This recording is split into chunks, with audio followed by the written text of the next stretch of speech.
Papa Dudut. Itago niyo na lamang po ako sa pangalang Lindsay. Nagtatrabaho bilang credit analyst sa bangko at matagal nang tagapakinig ng inyong programang Barangay Love Stories.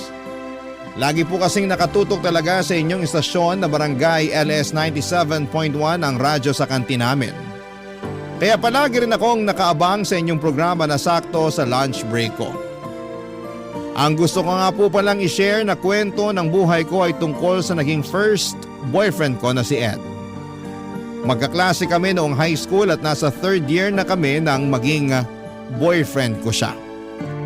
Nang mga panahon na yon, Papa Dudut, ay hindi pa ako pwedeng magkaroon ng boyfriend kaya patago pa ang relasyon naming dalawa.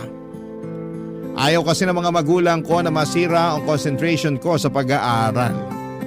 Consistent top 1 kasi ako sa Section A at nang mag 4th year kami ay naging running for valedictorian ako.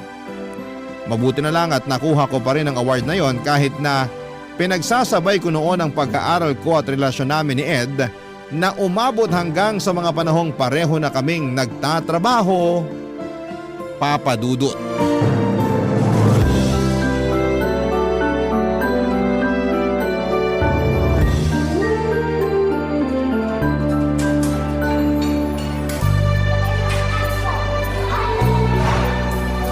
Beb, eto na yung pagkain natin. Spaghetti, fried chicken at pineapple juice tong in-order ko para sa lunch natin. Ilalagay ko na tong tray ng pagkain dito sa lamesa. Sige, Beb. Sorry kung ikaw pa talagang umorder para sa lunch natin. Okay lang. Kasi kailangan mo ring tipirin yung huling sweldo na nakuha mo dun sa inalisan mong trabaho. Sana nga makuha ko kaagad ang back pay ko para makapag-apply na rin kaagad ako sa iba. Oh, eto pala yung plato ng pagkain mo. Ilalagay ko na dito sa harapan mo. Salamat, Beb. Baka naman nagkaroon lang kayo ng misunderstanding sa trabaho, Beb. Masyado lang talaga siyang mayabang. Kung alam mo lang sa opisina namin, sa akin palagi mainit ang mata at ulo niya eh. Paano mo naman nasabi yan? Mula kasi nang maregular ako sa trabaho, sa akin niya tinatambak ang mga trabaho na yung iba, hindi naman talaga dapat akong gumagawa. Aba, hindi na nga tama yan. Kaya nga grabe ang inis ko sa tao na yun. Pero bakit hindi mo na lang siya nireklamo sa HR office nyo? Mas matagal ang process kapag nireklamo ko pa siya. Pero kung yun ang ginawa mo, hindi mo nakakailanganing mag-resign. Yaan mo na yun. Kasi makakahanap din naman kaagad ako ng bagong trabaho. Oo nga. Pero kasi parang napapadalas na yata yung hindi mo nakakasundo ang mga nagiging boss mo sa trabaho, bebe.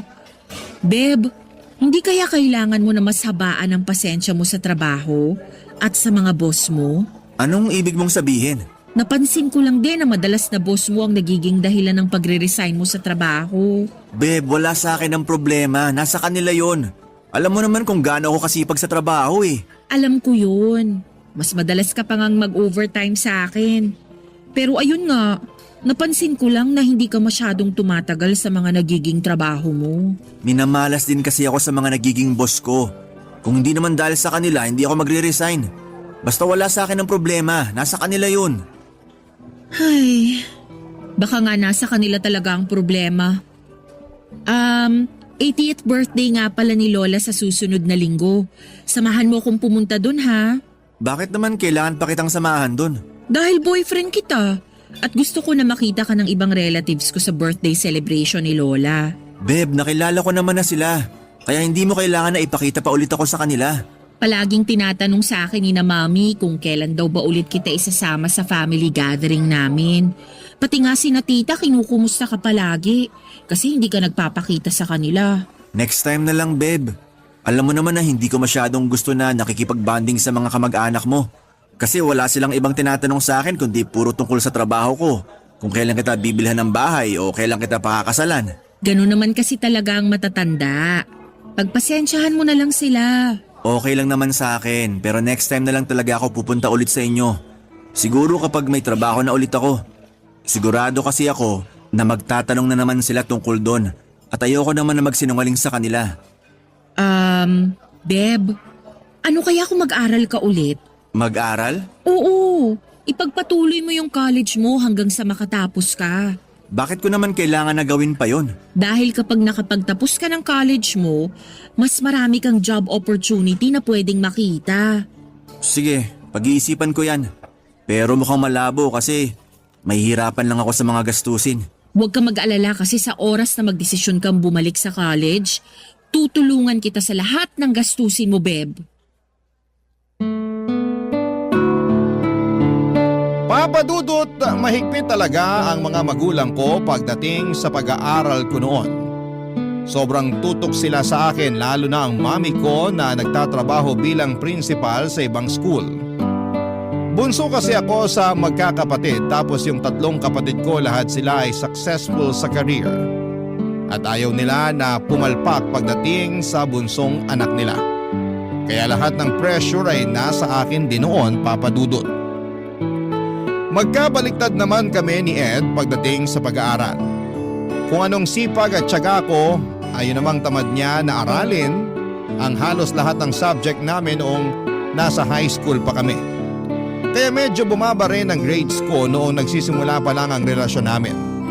Palagi ko rin siyang tinutulungan sa pag-review at mga school project namin hanggang sa makagraduate kami. Magte-3rd year na siya sa college nang tumigil siya sa pag-aaral dahil na-stroke ang papa niya. Nagtrabaho na lamang siya noon pero 1 taon ang lumipas ay pumanaw din ang papa niya. Nang makagraduate naman ako ng college, kaagad ako nakahanap ng magandang trabaho samantalang si Ed ay nakailang palit naman ng trabaho. At 2 lang madalas ang dahilan noon. Nag-resign siya dahil nakaaway niya ang boss niya o hindi na-renew ang kontrata niya. Noong 3 taon na akong nagtatrabaho, wala akong mabigat na responsibilidad o gastusin sa bahay. Kaya naman naisipan ko na tulungan si Ed sa pag-aaral niya. At sa huli ay tinanggap niya rin ang tulong na inaalok ko para makapag-aral ulit siya sa college, Papadudot.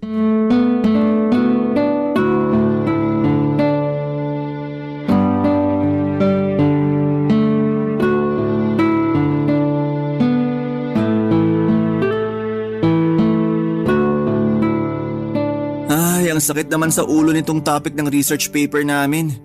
Hindi ko alam kung paano ko to sisimulan. Beb, kumain ka muna. Nagluto ako ng paborito mong merienda na pancake na may caramel syrup. Mabuti pa nga kumain muna ako. Kasi sobrang sakit na ng ulo ko sa ginagawa ko na to. O eto na ang platito ng pancake para sa'yo.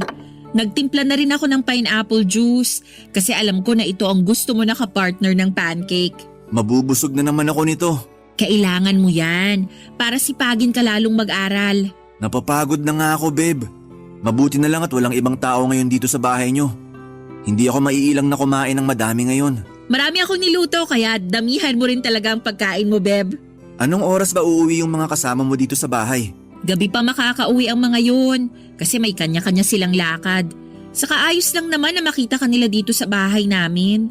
Ayos lang sa'yo pero hindi para sa akin. Iniiwasan mo ba ang pamilya ko? Mabait naman sila sa'yo, di ba? Hindi ko sila iniiwasan at tama ka na mabait sila sa akin. Eh bakit parang ayaw mo na makita ka nila dito sa bahay? Ano na lang kasi ang iisipin nila? Na tinutulungan mo na nga ako sa mga gastusin sa pag-aral ko tapos nakikikain pa ako dito sa inyo. Beb, hindi naman nila alam na tumutulong ako pagdating sa tuition fee mo. Talaga? Hindi mo sinabi sa kanila na ikaw ang nagbabayad ng tuition fee ko? Oo, ang alam nila. Working student ka. Super na-amaze nga sila sa'yo kasi napagsasabay mo raw ang pagtatrabaho at pag-aaral. Nako, dapat hindi sila ma-amaze sa akin. Anong ibig mong sabihin? Hindi naman kasi totoo na napagsasabay ko yung pag-aaral at pagtatrabaho. Kasi ikaw yung totoong nagtatrabaho para sa tuition fee ko. Babe, yun lang naman ang sinasagot ko sa pag-aaral mo. Sa katotoo naman na working student ka. Nagtatrabaho ka pa rin para sa allowance at iba pang gastusin na kailangan mo. Thank you, Beba. Alam ko naman na hindi talaga madali yung ginagawa mong pagbabudget para lang mabigyan ako ng pang-tuition ko. Aaminin ko, hindi talaga madali lahat to. Pero lahat naman nahihirapan muna bago maging successful sa buhay. Pero hindi mo naman kailangan mahirapan para sa akin. Hindi mo naman talaga ako responsibilidad. Oo nga, hindi kita responsibilidad. Pero part ka ng buhay ko. Kaya gusto kong tulungan ka. Kasi naniniwala ako na magiging part din ako ng success mo sa future. Siyempre naman. Palagi kang magiging parte ng mga plano ko sa buhay. At kapag nakatapos na ako ng college, promise, babawi talaga ako sa lahat ng mga naitulong mo sa akin. Huwag mo munang isipin yung pagbawi-bawi na yan. Mag-focus muna tayo sa kung ano ang dapat nating unahin na asikasuhin sa ngayon. Kagaya na lang ng dahilan kung bakit nakakunot yung noo mo habang nakaharap ka sa laptop mo kanina. Ayun ba? Ang hirap kasi ng topic namin sa research paper. Ni hindi ko alam kung paano ko sisimulan ng introduction. Alam mo, feeling ko, matutulungan kita dyan. Talaga? Oo, best in thesis kaya yung ginawa kong thesis nung college ako. Patingin nga ako ng topic sa laptop mo para masimulan ko nang gawin yan, Beb. Papadudot, masasabi ko na kahit papaano ay naman ako ang pagiging matalino ng mami ko na principal at daddy ko na isang architect. Kasi hindi ako masyadong nahihirapan pagdating sa pag-aaral ko. Malaki ang naging lamang ko sa salutatorya ng batch namin noong graduate ako ng elementary. Pero nang mag-high school ako ay palaging dikit ang final grade namin ng kalaban ko sa pagiging una sa pinakamatalino sa klase. Medyo nagulo pa nang pumasok na sa buhay ko si Ed. Iba pala talaga kapag nagkaroon ka ng love life sa high school. Kahit na anong gawin ko noon, naapektuhan ang pag-aaral ko lalo na sa mga munting tampuhan namin ni Ed. Napunta ako sa top 3 noong nasa 3rd year ako pero nabawi ko rin naman ang pagiging top 1 noong nasa 4th year na ako. Siguro kasi ay nakapag-adjust na rin ako kung paano pagsabayin ang pag-aaral ko at relasyon ko kay Ed noon. Kaya kahit nung college, hindi na ako masyadong nahirapan sa pag-aaral dahil nakapag-adjust na nga ako. Nakasama ko si Ed, Papa Dudut. Barangay Love Stories. Barangay Love Stories. Papa Dudut, ang dahilan kung bakit gusto kong tulungan si Ed sa pag-aaral niya ay para na rin sa future naming dalawa. Alam ko kasi na mas magiging maganda ang future niya kapag nakapagtapos siya ng kolehiyo. At syempre kasama ako sa future niya, gusto ko na sabay kaming umangat na dalawa. Dahil ako ang naunang umangat, ako yung dapat na mas tumulong sa kanya. Nung una talaga ay ayaw niya dahil ilang taon na siyang huminto sa pag-aaral at masyado na raw siyang matanda. Ang sabi ko naman ay walang edad pagdating sa pag-aaral. Lalo na kung porsigido kang matapos ito. Matagal din bago siya nakumbinsing pumayag na tanggapin ang tulong ko. May trabaho na rin siyang panggabi noon sa isang convenience store. Ang usapan namin ang sweldo niya ang magiging allowance niya at gagamitin sa iba pa niyang mga gastusin. Pero ang buong tuition fee niya ay ako na ang sasagot. At kagaya ng nabanggit ko kanina na medyo tamad si Ed pagdating sa pag-aaral niya, madalas ko siyang tinutulungan noon lalo na sa mga research paper na kailangan niya. Papa Dudut.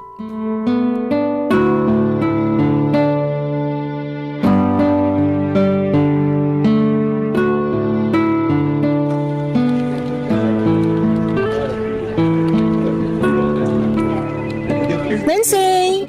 Ba't nandito ka pa sa office? May tinatapos pa kasi ako na trabaho dito. Eh di ba kanina pa tapos ang shift mo? Oo, pero eto na nga. May PowerPoint presentation pa na pinapagawa sa akin yung supervisor natin. Ayoko nang ipagpabukas to kaya pinipilit ko nang tapusin ngayon. Kailan bang deadline ng ginagawa mo na yan? Mga lunchtime daw bukas. Oh, mahaba pa palang oras mo. Bakit pinipilit mong tapusin ngayon? Nag-open kasi ulit yung management ng overtime para sa araw na to. Sayang naman kung hindi ko susulitin yun.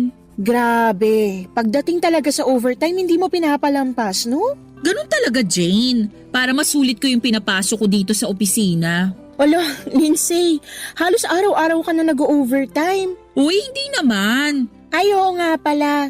Nag-overtime ka lang kapag inopen nyo ng management para sa atin. Pero wala ka pa ring overtime na pinapalampas.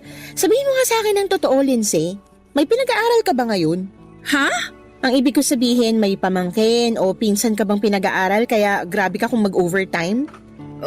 Wala. Talaga? Kulang na lang, saluhin mo ng mga trabaho namin para lang makapag-extend ka pa ng oras dito sa opisina. Wala namang masama kung palagi ako nag-e-extend ng oras dito, di ba? Basta nababayaran lahat ng pinagtatrabahuhan ko. Oo, pero hindi mo dapat inaabuso masyado sa trabaho ang katawan mo. Nagpapahinga naman ako ng tama, Jane. Aba dapat lang, kasi baka naman magkasakit ka na dahil sa ginagawa mo na yan ha. Pero bakit nga panay ang hataw mo sa trabaho ngayon? Sinabi ko naman sa'yo na sinusulit ko lang yung chance na binibigay nila para makapag-overtime tayo. We, hindi nga. Naku, parang alam ko na yan. May hinahabol kang promotion no? Wala no. Saka kakapromote ko lang 4 months ago.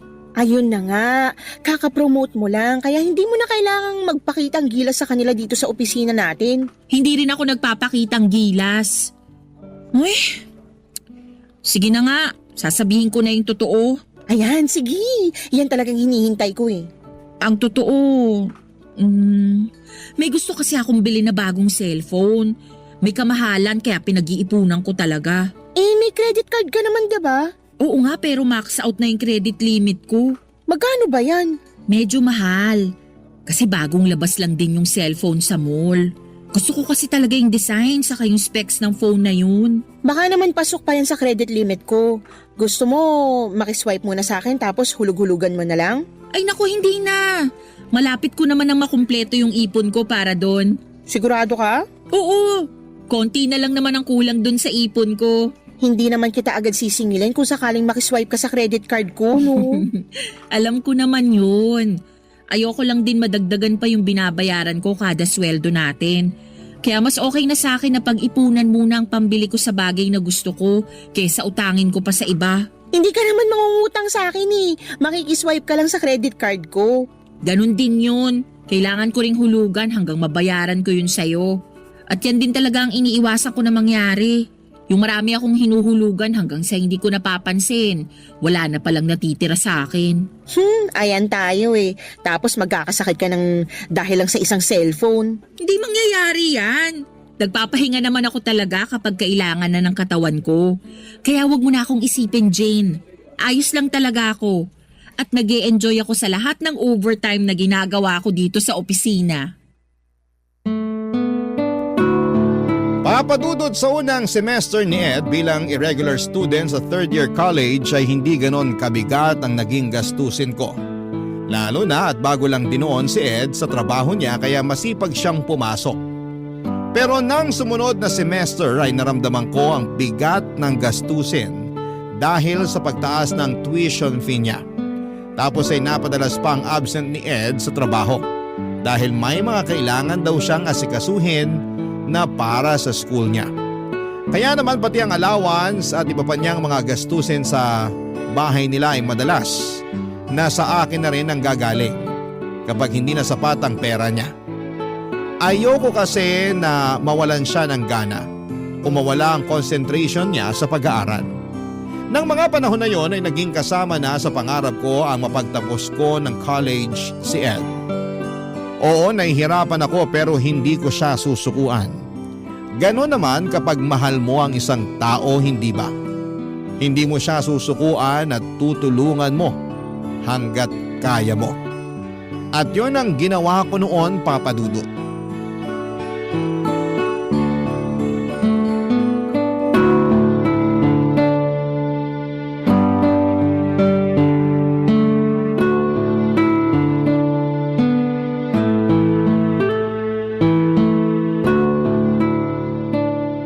I-explain ang part na to ng research paper ni Ed.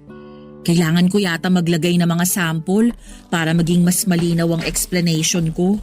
Beb, tapos ka na ba sa ginagawa mo dyan sa research paper ko? Hindi pa nga, bebe. Hindi ko pa rin nagagawa yung pinaka-conclusion saka yung explanation sa isang part dito ng topic nyo. Mamaya mo na lang siguro ituloy yan. Magpahinga ka muna. Eto, may dala akong banana Q na binili dyan sa labas ng bahay namin. Ayan, salamat! Baka kailangan ko na rin talaga na kumain ng matamis para mas makapag-isip ako ng maayos mamaya. Alam ko naman na kaya mong tapusin yung research paper ko. Tsaka sa susunod na araw pa naman ang deadline yan kaya mahaba pang oras mo para gawin yan. Medyo nahihirapan nga ako kasi kakaiba ang topic ninyo ngayon. Kayang-kaya mo yan, Beb. Palagi kayang matataas ang grades ko dahil sa mga research paper na ginagawa mo para sa akin.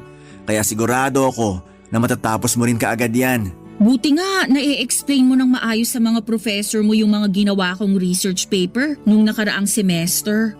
Kinakabahan ako kasi baka mamaya masyadong malabo yung ginawa kong explanation para sa'yo. Sobrang linaw kaya naintindihan ko rin kaagad lahat. Kinakabisado ko talaga, lalo na yung mga key points. Kaya nasasagot ko ang bawat tanong ng mga professor ko. Ang galing mo namang magkabisado. Hindi ko naman magagawa yun kung hindi dahil sa'yo. Tsaka alam mo ba, pinagmamalaki kita palagi sa mga kaklase ko. Talaga? Ano namang sinasabi mo sa kanila tungkol sa akin? Kung gaano kaganda, kabait, kasipag at katalino ang girlfriend ko. Kaya napakaswerte ko na akong pinili mo na maging boyfriend, Beb. Grabe, baka naman maniwala sila masyado sa mga sinasabi mo sa kanila tungkol sa akin. Ano naman? Totoo naman lahat ng sinabi ko na yun tungkol sa'yo. Na maganda ka, mabait, masipag at matalino. Alam mo, kainin na lang muna natin yung banana Q na binili mo. Baka matunaw na yung asukal nito dahil sa tamis na mga sinasabi mo dyan. Sige, eto na yung stick ng banana Q mo, Beb. Thank you, Beb. Beb, may itatanong sana ako. Ano yun? Baka pwedeng dagdagan mo yung allowance ko sa susunod na linggo? Medyo kinukulang na rin kasi yung binibigay mo sa akin. Pero 'di ba, nakakasweldo ka pa naman dun sa part-time job mo? Oo, pero nahihirapan na rin kasi akong pagkasyahin yun sa totoo lang. Alam mo na, may iba rin ako na kailangan pagkagastusan dito sa bahay namin. Hindi ako pwedeng hindi mag-share sa mga gastusin dito. Sa bagay, may point ka naman sa sinabi mo. Tapos madalas absent ako sa work ko gawa ng mga klase ko at group project. Kaya hindi ko rin nakukuha ng buo yung sweldo ko. Ay, pasensya na talaga kung masyado na akong nagiging pabigat sa'yo ha. Ayos lang, Beb, wag mong isipin yun. Alam ko naman na mabigat talaga yung ginagastos mo sa tuition fee ko. Tapos eto, dadagdag pa yung allowance ko sa kailangan mong isipin. Sobrang nahihiya na talaga ako sa'yo. Kung may iba lang na pwedeng tumulong sa akin.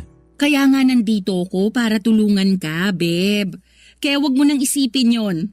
Ako nang bahala para sa'yo.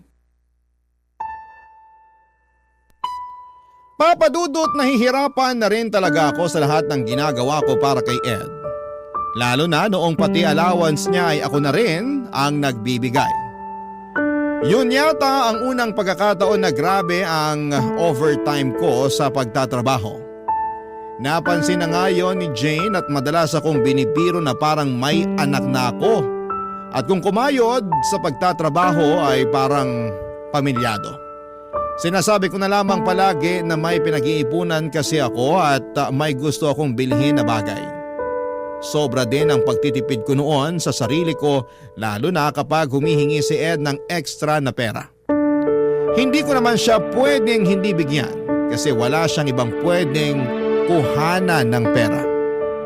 Mula nang pumanaw ang tatay niya, ang dalawang kapatid lang niya ang kasama niya sa bahay. Wala na rin kasi siyang nanay at hindi suportado ng mga kapatid niya ang pag-aaral niya. Ako lang ang pwede niyang asahan noon. At nangako ako sa sarili ko na hindi ako mapapagod. Na maging dahilan ng pag-angat ng lalaking pinakamamahal ko, Papa Dudut. Barangay Love Stories. Barangay Love Stories. Papadudot, pakiramdam ko ay bigla akong nagkaroon ng anak sa laki ng responsibilidad ko mula nang tulungan ko si Ed na makabalik sa pag-aaral niya. Doon ko mas na-appreciate yung ginawang pagpapaaral sa akin ng mga magulang ko. Grabe pala talaga yung gastos. At pagod sa ganong sitwasyon tapos ay nadadagdagan pa yon yung pagod na yon sa tuwing nagpapatulong si Ed sa mga research o report paper niya. Pakiramdam ko rin talaga ay para akong bumalik sa college dahil sa paggawa ko ng mga kailangan ni Ed sa klase niya. Para kong pinag-aaral ang sarili ko dahil ako ang gumagawa ng halos karamihan sa mga kailangan niya para ipasa. Ang sabi kasi ni Ed, hirap talaga siyang intindihin ang mga topic nila sa major subject. Kahit na anong aral o basa raw ang gawin niya, hindi raw yon pumapasok sa utak niya. May mga oras din na tatawagan niya pa ako sa trabaho para lamang mag-follow up ng research paper na pinapagawa niya. At may ilang beses pa na yung research paper na yon ay para sa grupo niya. Isang group sila na dapat gumagawa noon pero dahil alam ni Ed na matalino ako at kaya kong gawin yon ay pinapaubaya niya sa akin ang bagay na yon. Palagi naman silang nakakapasa dahil sa ginagawa kong effort. At sapat na yon noon para kahit papaano ay mabawasan ang pagod na nararamdaman ko.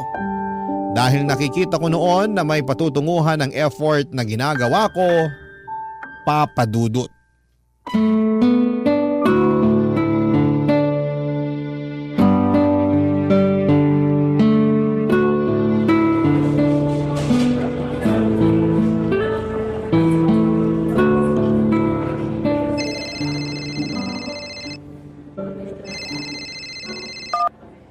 Oh Beb, napatawag ka. Busy ka ba? Hindi naman, kasi naka-lunch break ako ngayon. Magsisimula pa lang akong kumain dito sa kantin. Ayan, sakto palang tawag ko. Oo Beb. Bakit nga napatawag ka? Wala ka na bang klase ngayon? Mamaya pa ulit 2 p.m. ang susunod na klase ko. Itatanong ko lang sana kung okay na ba yung nirevise mo na research paper namin ng mga kagrupo ko. Hala, oo nga pala. Kailan mo nga sinend yun sa email ko, Beb? Kahapon pa. Hindi mo pa rin ba yun na-check hanggang ngayon? Pasensya na, Beb. Nag-overtime kasi ako kahapon kaya late na rin ako nakauwi. Pero sige, aasikasuhin ko kaagad pagkatapos ng trabaho ko mamaya. Sigurado naman na matatapos mo yung revision mamaya, no? Pipilitin ko kasi hindi ko pa rin talaga nababasa yung sinend mo sa email ko. Sige, sana naman matapos mo na yun mamayang gabi. Tapos bigyan mo na rin kami ng mga key point na kailangan naming aralin o tandaan para hindi kami mahirapan na sagutin yung mga ibabatong tanong sa amin ng professor namin. Sige, ako nang bahala dun. Tatawagan ka agad kita kapag natapos ko na mamaya. Thank you, Beb. Kakain na rin muna ako kasi mamaya pa naman yung susunod na klase namin eh. Bye! Bye, Beb! Ay. Uy, Lindsay, tapos ka na mag-lunch? Hindi pa, medyo kasi simula ko pa lang din kumain dito. Buti naman kasi akala ko wala na ako makakasabay na mag-lunch eh. Pa-share na ako dito sa table mo ah. Ano pala yung pagkain mo? Bumili lang ako ng pork adobo at saka half rice. Naks, diet ang friend ko. Sira, hindi ako nagda-diet. Busog pa rin kasi ako dahil dun sa kinain ko na tinapay kaninang umaga. Ang bilis mo namang mabusog. Kaya ka hindi agad tumataba eh. Hindi kagaya ko na mayat maya nakakaramdam ng gutom. Uy, ilang taon na nga lang pala mag-aaral yung boyfriend mo? Nahabol na niya yung mga minor subject na naiwan niya. Kaya pagkatapos ng semester na to, siguradong 1 taon na lang makakagraduate na siya. Alam mo, napakaswerte mo dyan sa boyfriend mo. Bakit mo naman nasabi yan? Kasi sobrang sipag niya. Kitang-kita na marami siyang pangarap para sa sarili niya at para sa inyong dalawa. Hindi niya naman igagapang yung pag-aaral niya kung wala siyang plano sa buhay, 'di ba? Oo. Tama ka dyan sa sinabi mo. Grabe nga yung tiyaga niya na pagsabayin ng pag-aaral at pagtatrabaho. Aba, hindi biro na gawin yun ah. Yung mag-aaral nga lang sobrang hirap na tapos sasabayan ko pa ng trabaho. Siguro, sobrang proud ka dyan sa boyfriend mo. Oo naman, syempre. Proud ako sa lahat ng ginagawa ni Ed. Naku, dapat lang kasi sobrang bihira na yung ganyang lalaki. Yung iba kasi, kapag tumigil na ng ilang taon sa pag-aaral, tinatamad na talagang bumalik para tapusin yun eh. Sigurado ako na ikaw yung naging inspirasyon niya para bumalik ulit sa pag-aaral at tapusin yung college niya. Kapag nakagraduate na siya at nakakuha ng mas magandang trabaho, pwede na kayong magpakasal. Magpapakasal talaga agad?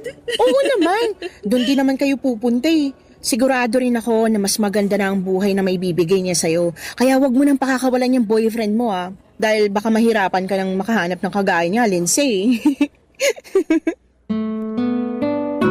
Papadudot walang sino man sa mga kaibigan ko o kakilala naming pareho ni Ed ang nakakaalam na ako ang nagpapaaral sa kanya.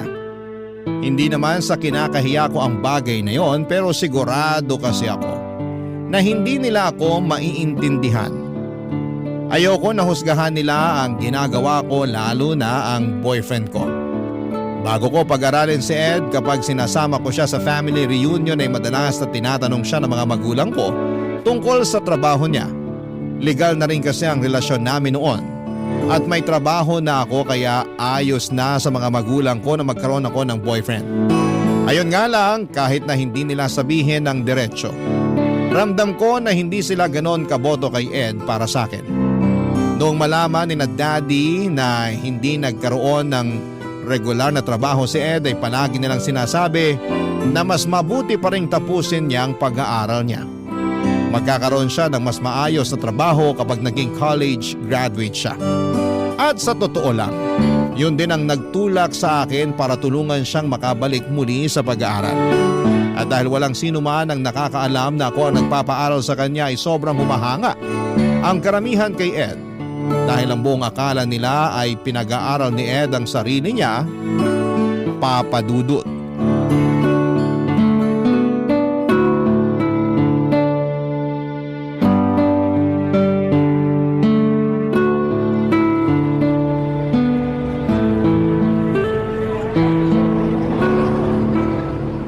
Ay, ang init naman ng panahon ngayon. Parang tumatagos dito sa hawak kong payong yung init ng araw. Bakit kasi walang dumadaan na jeep papunta dun sa bahay ni na Ed? Kailangan ko patuloy maglakad. Bit-bit tong mga pinaprint niya sa akin para sa research paper nila. Lindsay? Uy Jane, anong ginagawa mo dito? Pinuntahan ko lang yung tita ko kasi may pinakuha siyang gamot na para sa mama ko. Diyan lang siya nakatira malapit dito sa kinatatayuan natin. Ikaw, sino pupuntahan mo dito? Yung boyfriend ko, si Ed. Malapit din dito yung bahay nila. Teka, parang nakita ko nga siya kanina. Pamilyar na kasi mukha niya sa akin kasi palagi mo siyang pinopost sa Facebook mo. Talaga? Baka hindi siya yon kasi kanina niya pa hindi sinasagot ang tawag ko. Mukhang tulog pa siya hanggang ngayon. Yung gate ba ng bahay ni na Ed, color green? Oo, Tapos may mga pasunang halaman sa may harapan ng gate nila? oo, tama ka. Kung ganun, bahay nga niya yung nakita ko at si Ed nga yung nakita ko na may kausap na babae kanina. Teka, babae? Anong babaeng tinutukoy mo? Sinong babae yun? Hindi ko kilala yung babae pero nakasuot siya ng uniform. Kung di ako nagkakamali, college student siya sa university na malapit lang din dito. Tapos bago umalis yung babae, nakita ko pa na... Nakita mo pa na ano, Jen? Lindsay, sorry pero mabuti pa... Kausapin mo na lang din mamaya si Ed tungkol sa babaeng kasama niya kanina. Ano ba talagang nakita mo? Nakita ko na hinalikan ni Ed sa labi yung babae bago umalis eh. Lindsay, kailangan ko na rin umalis. See you na lang bukas sa office ha. Bye!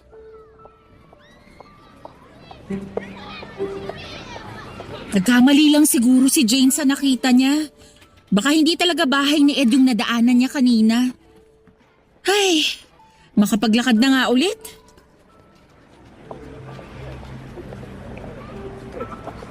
Teka, si Ed yung nakatayo sa may labas ng bahay nila ah. Hawak niya pa yung cellphone niya na parang may kausap siya. Samantalang hindi niya sinasagot ang mga tawag ko kanina. Ay, lapitan ko na nga yung gate ng bahay nila. Beb! Beb! Beb, nandiyan ka na pala. Sandali lang, bubuksan ko yung gate. Bukas na yung gate. Lika, pasok ka na. Sige, salamat. Sino palang kausap mo sa cellphone? Yung kaklase ko lang. May tinanong lang siya tungkol sa research paper namin. Pero nung akong tumatawag kanina para magpasundo sa may kanto, hindi mo man lang sinasagot. Busy kasi ako kanina kaya hindi ko hawak ang cellphone ko. Busy kanino? Anong ibig mong sabihin na kanino? Nakasalubong ko si Jane, yung kasamahan ko sa opisina. Ang sabi niya, parang nakita ka raw niya na may kausap na babae, tapos naka-school uniform pa raw. Hindi naman pala siya sigurado. Malamang hindi ako yung nakita niya. Dala mo na ba yung pinaprint ko sa'yo na research paper namin? Oo, eto nandito sa brown envelope na hawak ko. Patingin nga ako. Eto.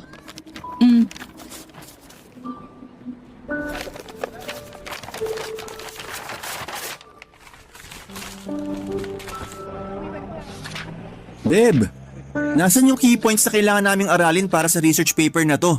Yung mga possible answers na pwedeng itanong sa amin ng professor namin. Hala, wala ba dyan?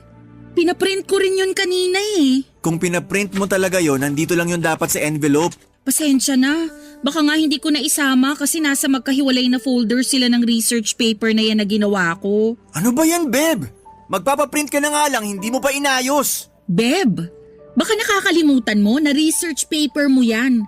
At responsibilidad mo na gawin at ipaprint ang mga yan. Hindi yung sa akin mo iaasa lahat. Eh sino bang pumilit sa akin na gawin to? Na bumalik sa pag-aaral? Na magpakahirap na intindihin lahat ng kailangan intindihin sa buwisit na college na to? Ed, hindi naman para sa akin to eh. Ikaw lang ang iniisip ko kaya pinilit kitang bumalik at tapusin ang college mo.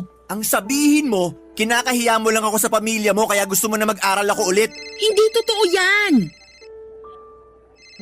Nagre-ring ang cellphone mo sa bulsa mo. Naririnig ko. Hindi naman importante itong tumatawag kaya hindi ko na kailangan sagutin. Paano mo nalaman kung hindi mo man lang chinek kung sino yung tumatawag na yan? Basta alam ko. Patingin nga ako kung sino yung tumatawag sa'yo. Lindsay, ano ba? Ba't kinukuha mo ang cellphone sa bulsa ko? Dahil gusto kong makita kung sino yung tumatawag sa'yo. Tigilan mo na nga yung ginagawa mo. Lindsay! Baby ko? Sino tong tumatawag-tawag sa'yo na baby ko? At talagang nakasave sa phone mo na ganito ha? Ang lakas naman ang loob mong mag-save ng ganitong tawagan nyo? Porke hindi ko chinecheck ang cellphone mo? Ano? Bakit hindi ka magsalita? Babae mo ba? Ha? Iluloko mo ba ako talaga, Ed? Ano? Oo na! Sige na! Aamin na ako! Girlfriend ko sa school yung tumatawag sa akin na yan. Pero kaya ko lang naman siya naging girlfriend kasi naiintindihan niya ako. Mas naiintindihan niyang nararamdaman ko kesa sa'yo. Hindi kagaya mo na walang ibang ginawa kundi kontrolin ang buhay ko. Pagkatapos ng lahat ng ginawa ko para sa'yo, ito pa talagang igaganti mo sa akin? Pagkatapos ng lahat ng pagod at sakripisyo ko sa'yo, lolokohin mo pa talaga ako? Hindi naman kita pinilit na ibigay sa akin lahat ng bagay na yon, Lindsay.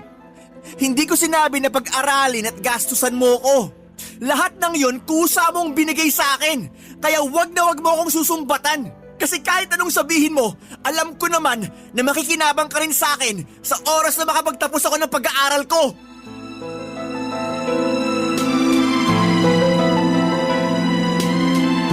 Papadudod, hindi ko alam na minamasama na pala ni Ed yung pagtulong na ginagawa ko noon para sa kanya.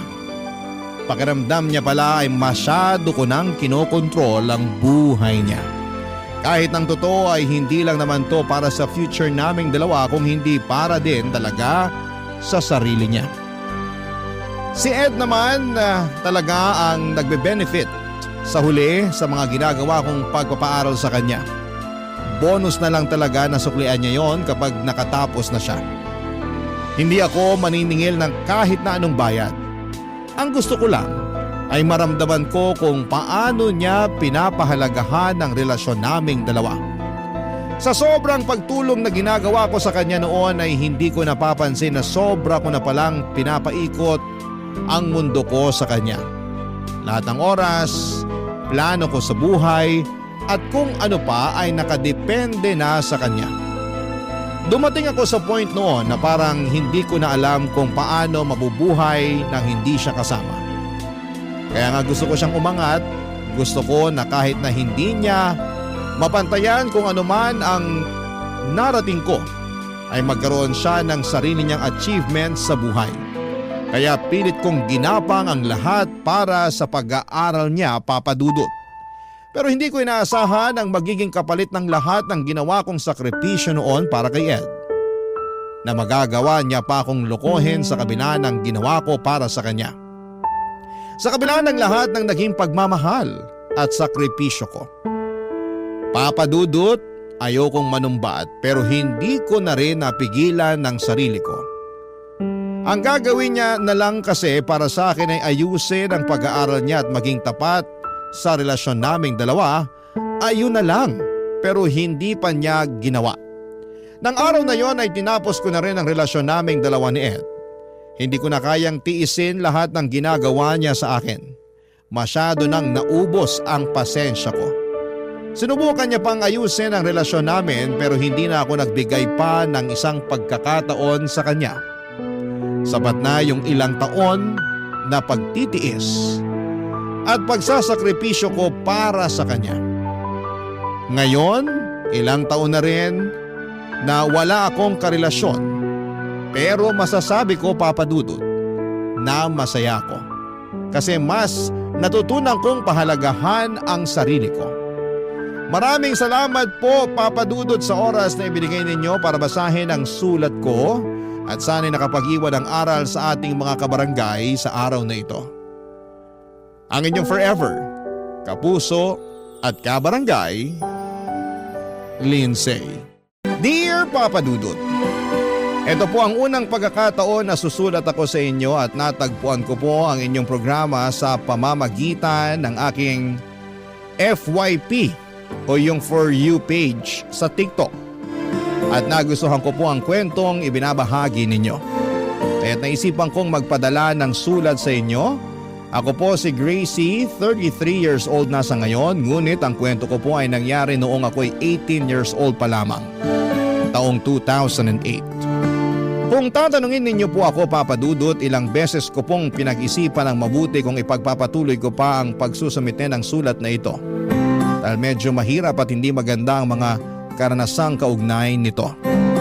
Tiyak po ay may mga pagkakataong natutokso kung itigil na lang ang pagpapadala ng sulat na ito, pero napagtanto ko rin po na siguro ay mas mabuti ng may ibang tao na makarinig ng kwento ko. Lalo na't 15 years na ang nakalipas mula nang mangyari ang lahat ng ito. Matagal ko na pong bitbit ang bigat na nararamdaman ko at hanggang ngayon ay hindi pa rin po nawawala sa isipan ko at puso ko ang mga pangyayaring yon. Nagsimula po ang lahat ng maging mag-best friend kami ng kaklase ko noong first year high school, si Megan. Sa totoo lang po ay sobrang arte at taray ko noon. Tapos siya'y tahimik at mahinhin pero pareho kami ng itsura. Maganda at maamo ang mukha. Kaya siguro kami naging magkaibigan. Noong second year kami ay hindi ko na namamalayan na naiimpluwensyahan ko na pala siya. Hindi na siya ganong kainhin at natutunan na niyang ipahayag ang nararamdaman. Yun nga lang minsan ang mga sinasabi namin ay medyo nakakasakit na sa ibang tao. To the point na nagiging bully na kaming pareho. Nagtuloy-tuloy po ito hanggang sa nakatungtong na kami sa college. Nakakayamang aminin pero hindi ko na po mababago ang mga nangyari. Meron po kaming isang kaklase ni Mega noong first year college kami na palagi naming tinutokso. Si Jenny. Tinutokso po namin siya dahil hindi pasok sa beauty standards ng karamihan ang kanyang itsura. At dahil na rin siguro sa pagiging teenager namin, hindi namin naisip ang epekto ng mga salitang binitawan namin. Sa totoo lang ay wala kaming pake kung nasasaktan siya at sa mga panahong yun ay parang laro lang sa amin ang lahat. Kung maibabalik ko lang po ang panahon, Papa Dudut, hindi ko po gagawin ang mga ginawa ko. Hindi ko po hahayaang makaranas siya ng ganong klase ng pang-aapi. At sana'y napagtanto ko na noon pa lamang kung gaano kasakit ang tinutokso at binabaliwala ng iba. Pero gaya nga ng sinabi ko po ay hindi ko na mababago ang nakaraan. Ang tanging magagawa ko na lamang po ay tanggapin ito at magsikap na matuto mula sa mga pagkakamali ko noon, Papa Dudut.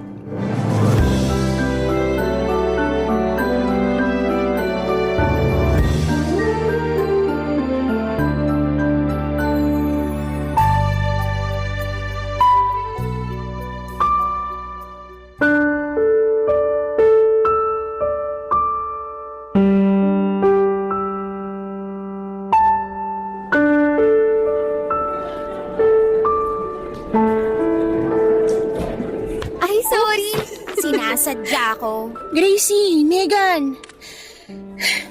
Diyos ko, pwede bang tigil-tigilan niyo na ako? Lalong-lalo ka na, Gracie, ah. Hindi ka na nagbago. Sensya ka na. Akala ko kasi basura eh. Alam niyo, konting-konti na lang talaga't papatulang ko na kayo. Subukan mo lang. At sisiguraduhin kong hinding-hindi mo nagugustuhin pumasok pa sa school. Ano bang nagawa naawa ako sa inyo't palagi niyo akong pinagtitripan ha. Ano ba problema niyo?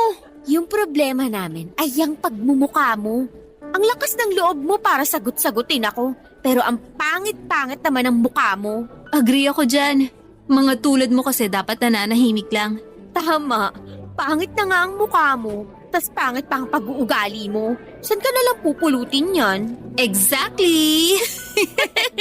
Diba? Alam niyo kayong dalawa, makakahanap din kayo ng katapat niyo. Sinong katapat? Ikaw? Ay be, mukhang pinagbabantaan tayo nito oh. Ah, ganun ba? Hoy, ano ba? Sumusobra na kayo ah. Siguro panahon na para isumbong kayo sa teacher natin. Talaga ba? Ako na to. Jenny, kung ako sa'yo, pag-iisipan ko ng mabuti ang binabalak mong pagsusumbong sa amin. Dahil pag ginawa mo yan, sisiguraduhin ko na araw-araw uuwi ka na punit-punit yung mga libro at notebook mo. Gracie, please wag. Pinaghirapan ng mga magulang kong ginamit na pambili sa mga libro ko. Marunong ka naman pala magpakumbabae. Tama yan, dapat ganyan. Magkakasundo tayo kung ganyan ka palagi. Gracie, ba't di natin subukan ng loyalty ng babaeng to? Ay, alam ko na. May home reading report ako sa English at hindi ko pa nasisimulan yung homework ko sa math. Jenny, ikaw na kaya gumawa nun? Pwede mo naman akong tulungan, di ba? Ano? Pero bukas ng deadline nun ah. Hindi pa nga ako tapos sa home reading report at assignment eh. Ay be, pumapalag. Hoy Jenny, gagawin mo yung inuutos ko sa'yo o pagsisisihan mo na dito ka pa nag-enroll? Siguro oras na nga para isumbong ko kayo sa principal. Sige, gawin mo. Pero siguraduhin mo lang na may dala kang bala sa gera na to. Kasi kapag ginawa mo yan, pinapangako ko sa'yo na mawawala yung scholarship mo. Anong ibig mo sabihin? Babalik na rin ko ang kwento. Ipapalabas ko sa lahat na ako tong binubuli mo ng pailalim. Tas magsisilbi si Megan as witness. 2 laban sa isa, Jenny. So, sigurado ka bang kakayanin mo? Itong scholarship na nga lang ang inaasahan ng pamilya ko eh. Pwes, kung ganon, eto. May reporting nga pala ako sa science bukas. Isulat mo na lang lahat sa Manila paper yung nasa page 6 ng notebook ko. Ay, very good ka dyan, be. I know, right? Mabuti na lang at nandito si Jenny. Napaka-useful talaga kahit kailan. Sige na, gagawin ko na lahat ng pinapagawa niyo. Basta wag niyo lang akong guluhin. Good girl. Arf, arf! Be, halika na nga. Kailangan pa natin pagplanuhan ng mabuti yung upcoming party mo. Ay, oo nga pala. Pag-uusapan pa natin yung ito-play nating music para sa party ko. Jenny, gusto mo ba makijoin? Too bad, girl. No pets allowed kasi sa bago kong apartment eh. Huy, be, wag kang ganyan. Kung tutuusin, mas cute pa nga ang aso kumpara sa pagmumukha ng babaeng yan eh. Ay nako, let's go. Kakarmahin din kayo balang araw. Hoy, witch! May sinasabi ka? Bruha ka ng taon, narinig kita. Pero since ikaw yung gagawa ng mga project ko, fine. Palalampasin ko na muna yon. Pero itong tatandaan mo. Kung may sasabihin kang masama o pangit tungkol sa amin ni Megan, siguraduhin mo lang na hinding-hindi na namin maririnig yan sa susunod. Kung ayaw mong lagyan ko ng chewing gum yung buhok mo at super glue yung upuan mo. Halika na nga, Megan. Noong mga panahong yon ay hindi ko talaga nakikita kung gaano ko na pala nasasaktan ng ibang tao sa mga ginagawa ko, Papa Dudut.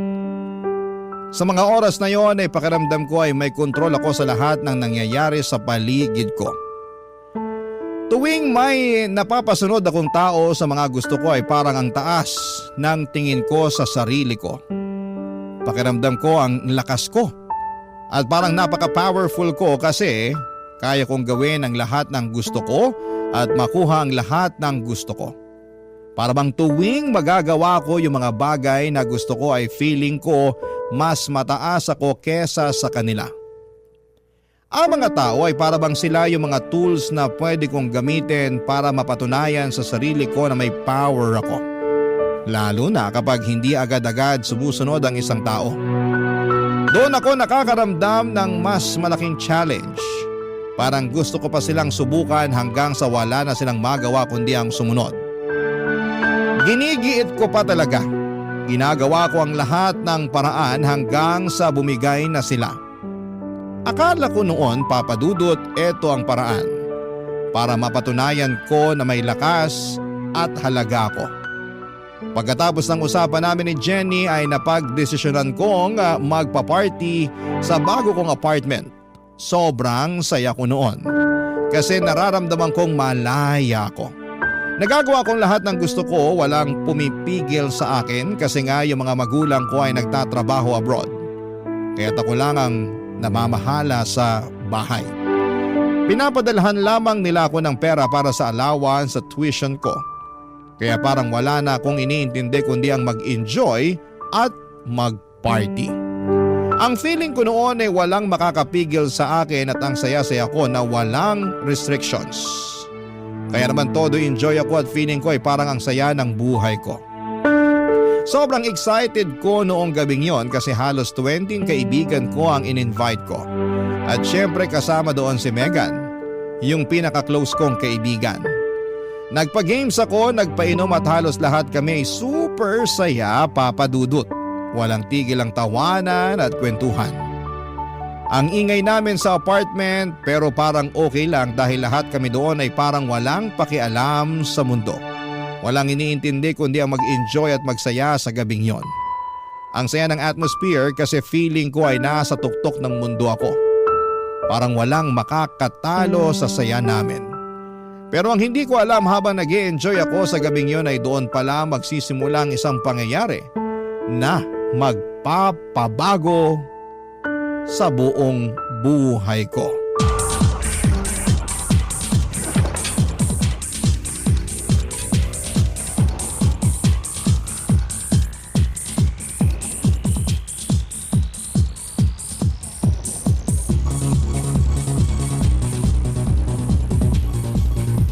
Mag-enjoy lang kayo dyan, ha? Kung gusto nyo pang uminom, marami pang drinks dun sa ref at icebox. Be, mukhang success tong party mo ah. Ako pa ba? Napakaswerte mo. Nasa ibang bansa ang parents mo. Diba? Be, feeling ko ang laki ng nagastos mo sa parting to. Atin-atin lang to, ha? Pinapalitan ko yung amount sa tuition fee natin para may extra pa akong pang-gimmick at pang-chibog. Hala, gaga ka. Paano mo nagagawa yun? Simple lang. Pinapa-photoshop ko yung statement of account natin dun sa taga-internet cafe na may crush sa akin. Ikaw na talaga. Cheers tayo dyan! Come on! Be, ano yun? Naku, kapitbahay mo yata yan. Ay, oo. Yan yung matandang nakatira sa tabi ng apartment ko. Nakita ko siya nung first day ko dito. Nag-iisa lang yan, walang kasama sa apartment. Parang wala naman yatang magawa si Lola. Hayaan mo na, titigil din yan. Anyway, balik tayo. May gusto pala sa akin yung nakabantay sa internet cafe, tapos... Hala, galit na yata. Be, hinaan na lang kaya natin yung music. Tapos ano? Magiging boring tong party ko dahil lang sa kapitbahay ko na nuknukan ng killjoy? That's it! Hoy, saan ka pupunta? Pagsasabihan ko lang yung matandang yan. Palibasa hindi nakaka-relate si Lolang uugod-ugod sa mga parties tulad nito. Ano ka ba? Wag na. Dito ka na lang. Pahinaan na lang natin yung music para wala nang gulo. Kung natatakot ka sa matandang yon, pwes ibahin mo ako. Dito ka lang, magtutuos kami ng bruhang yan. Check mo na lang yung ref kung marami pang beer. Tatamaan na talaga sa akin yung matandang yan. Uy, ano to, ha? Nakakatanggap pa rin ata ng love letter si Lola hanggang ngayon. In fairness sa matandang yun, may asim pa. Mabuksan na. From blah blah blah. Contact number. Ay, alam ko na. Huli ka, Balbon.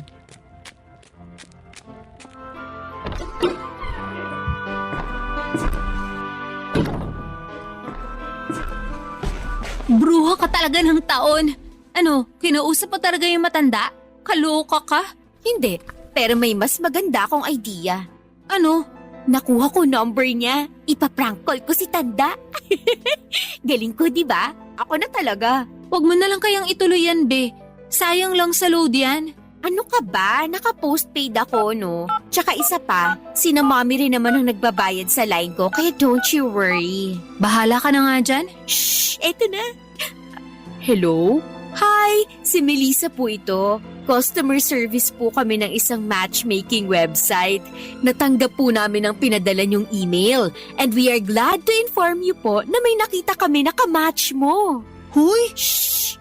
Paniwalang paniwala siya.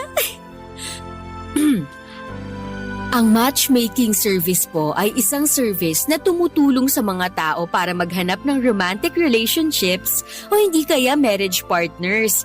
At base po sa pinadala sa amin na description nyo, may nakuha po kaming perfect match just for you. Babe, balik na lang tayo sa sala. Uminom na lang tayo. Nawawala na amats ko eh. Huwag kang maingay, be. Sandali na lang to. Puro ka talaga kalokohan. Ano po yon? Hindi po kayo ang nagpadala ng information nyo sa amin? Baka naman po kamag-anak o hindi kaya apo nyo ang nagpadala ng info nyo sa amin. Hindi kayo interesado? Sayang naman po kasi may nakita po kaming match nyo dito. Puti ang buhok, malaki ang tiyan, uugod-ugod with a little touch of ulyanin, and most importantly, konti na lang ang natitirang oras sa mundong ito. Be, palampasin mo na nga yung matandang yan. Wala naman tayong mapapala dyan eh. Alam nyo na kung sino ang tumatawag sa inyo? Pwes mabuti naman at na-figure out mo na rin sa wakas. Hoy, matandang uugod-ugod na naging first pet ang dinosaur. Ang kapal naman ata ng pagmumukha mo para tawagin akong Bratinela. Subukan mo lang talaga na hampasin ulit tong pader at talagang ikakalat ko tong number mo sa mga naghahanap ng textmate. Diyan ka na nga! Ay, na-stress ako sa matandang yun Halika na nga, let's drink some more! Noong gabing yon, akala ko ay susugurin ako ng matanda sa apartment ko, Papa Dudut. Pero pagkatapos ng phone call na yon ay bigla na lang tumigil yung mga kalampag sa pader. Kaya naman tuluyan ko nang na-enjoy ang party ko. Hinding-hindi ko makakalimutan yon kasi sobrang sakit ng ulo ko kinabukasan dahil sa hangover. Pero ang nakakagulat ay hindi ko na nakikita ang matanda, Papa Dudut. Kadalasan kasi nakikita ko pa siyang dinidiligan ng mga halaman niya o nagwawalis sa harapan ng pintuan niya. Pero ngayon ay wala na. Pati mga halaman niya ay unti-unti nang namamatay. Hanggang sa isang araw ay may mga lalaki ako nakita na pumasok sa apartment ng matanda. Karga-karga nila ang matanda na 2 o 3 araw nang patay. Nung tinanong ko yung mga rescuers, ang sabi nila ay namatay siya dahil sa edad. Parang tinamaan ako sa sinabi nila. Hindi ko na alam kung ano ang nararamdaman ko noon pero kinilabutan talaga ako. Hindi ako basta-basta makalapit ng apartment or makalipat ng apartment kasi malaki ang advance and deposit na ibinayad ng mga magulang ko sa apartment na yon. Kaya para makalimutan ang mga nangyari, dinistract ko ang sarili ko. Parati ako nagpapatugtog ng happy music, naka-on-air parati ang TV, lagi ako nakikinig ng Barangay LS at lagi may kausap sa cellphone. Para hindi ko na maalala yung takot na nararamdaman ko. Nawala na nga yung kapitbahay ko. Hanggang isang araw ay nakareceive ako ng text messages. Noong una akala ko ay prank lang mula sa isang walang magawa. Pero yung mga mensahe parang may koneksyon. Mga salitang magpakabait ka na.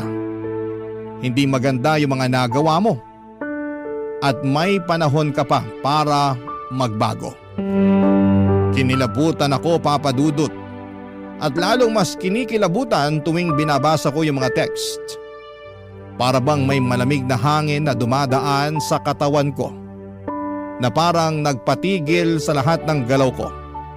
At biglang may kumalabit sa likod ko. Yung pakiramdam na parang may presensya na nakatayo sa likuran ko. Pero paglingon ko ay wala naman akong makita. Yung kilabot na sumanib sa katawan ko ay parang hindi ko matanggal at tumagos sa buto ko. Barangay Love Stories. Barangay Love Stories. Papa Dudut, hindi po ako yung tipo ng tao na basta-bastang naniniwala sa mga multo. Kinausap ko na si Megan tungkol sa mga disturbing na text messages na natatanggap ko. Sinabi niya na i-block ko na lamang yung number para hindi na ako maharas. Pero tuwing binablock ko ito ay may natatanggap pa rin akong parehong klase ng mensahe. Pero galing sa iba't ibang phone number at tuwing sinusubukan kong tawagan yung number na nagpapadala sa akin ng mga strange messages ay hindi na rin po ito na ko-contact. Hindi ko rin kayang palitan or itapon ang SIM card ko ng panahong yon kasi naka-postpaid ako o mas kilala noon bilang Line noong 2008. Pareho naming naisip ni Mega na isang tao lamang ang may pakana ng lahat ng ito. Si Jenny. Binabalikan niya kami at ginagantihan kami sa lahat ng mga pang-aapi na nagawa namin sa kanya. At syempre naisip din namin kung paano niya nakuha ang number ko. Kasi syempre hindi ko naman siya binigyan ng number ko. Pero nang nag-usap kami na pagtanto namin ni Megan na may social media si Jenny noong mga panahon na yon at madalas pa naming nilalagay ang mga phone number namin sa social media para makahanap ng textmate o sumali sa mga text clan. Hindi nga kami friends ni Jenny pero public naman ang mga info ko sa social media. Nagtaka kami kung paano posibleng nalaman ni Jenny ang nangyari sa matanda na kapitbahay ko. Noong una ay hindi ko rin alam kung paano niya makukuha ang impormasyon kaya pareho kaming nag-isip ni Megan. Nang mag-usap kami ng masinsinan ay napagtanto namin na sumabog nga sa balita yung nangyari sa matanda at lahat ng detalye pati ang buong insidente ay naging headline ng mga panahong yon. At ang mas nakakaloka pa ay dinisclose ng mga reporters ang address ng matanda sa mga balita. Kaya kahit sino pati na si Jenny ay maaaring malaman kung saan ako tumitira. At nang dahil na rin sa party. Sobrang pikon ako nang maisip kong si Jenny pala yung posibleng nagte-text sa akin. Ang isang babae na dati hindi ko iniisip na makakahanap ng paraan para balikan ako. Siya pa ang nagiging dahilan ng lahat ng stress at takot na nararamdaman ko. Hindi ko matatanggap papadudot na naisahan ako ng taong binubuli ko. Asar na asar ako sa pag-iisip na wala akong kontrol sa sitwasyon. Yung pag-iisip na pinaglalaruan ako. Kahit si Megan ng mga panahong yon ay nababahala na rin. Kasi baka siya na ang susunod na target ni Jenny. At hindi siya nagkamali papadudot. Kasi mga 2-3 araw lang matapos kong makatanggap ng mga weird na text messages, tinawagan ako ni Megan at sinabi niya sa akin na nakakatanggap na rin siya ng mga mensahe na nagpapahiwatig tungkol sa nangyari sa matanda kong kapitbahay na namatay. Pareho kami ng nararamdaman, takot at pagkabahala. Kasi ang mga mensahe na yon ay mas personal at mas disturbing at malinaw na may koneksyon sa mga nangyari sa buhay namin. Nagpapakita ito ng mga detalye na wala dapat nakakaalam at nagdudulot lang ng higit na takot sa amin. Si Megan na dati ay hindi masyadong bothered ay nagsimula ng mag-alala ng malalim. Akala ko ako lang ang target pero noong malaman ko na siya rin ay nakakatanggap ng mga mensahe ay napagtanto namin na mas malaki ang panganib na kinakaharap namin kesa sa iniisip namin. Kaya hindi na kami nagdalawang isip ni Megan na sugurin at kumprontahin si Jenny papadudot.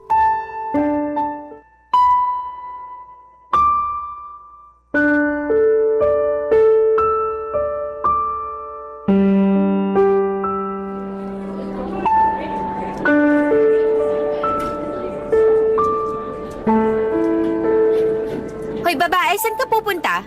Dito ka lang, may pag-uusapan tayo. Tungkol saan na naman ba to? Huwag kang ang magmaang-maangan.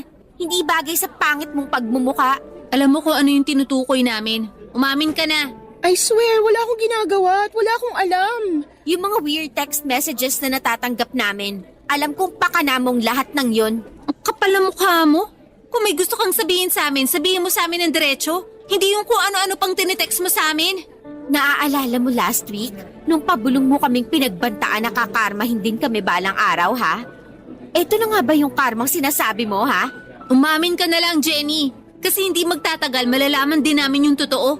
Babalatan na talaga kita ng buhay babae ka. Nanggigigil ako sa'yo, magsalita ka.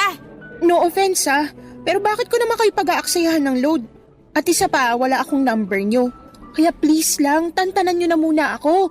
10 minutes na lang bago matapos ang break ko. Kailangan ko pa mag-CR. Ang kapal talaga ng mukha ng babaeng yan. So, paano natin malalaman ngayon na siyang may kagagawa ng mga text messages kung ayaw niya namang umamin? Yun nga din ang iniisip ko eh. Ah, alam ko na. Ano? Pumunta tayo ng albularyo. Nagpapatawa ka ba? Kasi weird mo na rin yung Jenny na yun eh. I guess nakakahawa rin pala yung pagka-jologs ng babaeng yun. Seryoso ako ha. Alam mo ba yung pinsan ko? Nawawala ng gamit sa boarding house? Pumunta siya sa albularyo. Tapos nung kumonsulta siya doon niya nalaman na yung palang roommate niya ang nagnanakaw ng mga gamit niya. Be, common sense lang yan. Hindi yan dahil sa magic ng albularyo. Iisang tao lang ang kayang magnakaw ng gamit ng pinsan mo. At malamang, yung roommate niya yun. Kahit sino kayang i-figure out yan, kahit bobo pa. Be, sa tingin mo may choice pa ba tayo ha? Ito na lang ang natitira nating paraan para matigil na tong kalokohang to. Whatever. Sige, fine. Ipagpalagay na natin na pupunta nga tayo sa albularyo. Pero saan naman tayo maghahanap ng albularyo? Don't worry, pwede kong tawagan yung pinsan ko anytime. Sigurado ako may address siya ng albularyo yung pinuntahan niya. Kung gusto mo, tatawagan ko na siya ngayon din. Tapos diretso na tayo sa albularyo pagkatapos ng klase. Mukha pa ba akong may choice? Sige na nga, tawagan mo na. Oh, ito na. Hello, Kaz? Oy, kumusta ka na? Long time no talk. Ala, nakakaingit naman. Pero congratulations pa rin. In fairness sa'yo ah.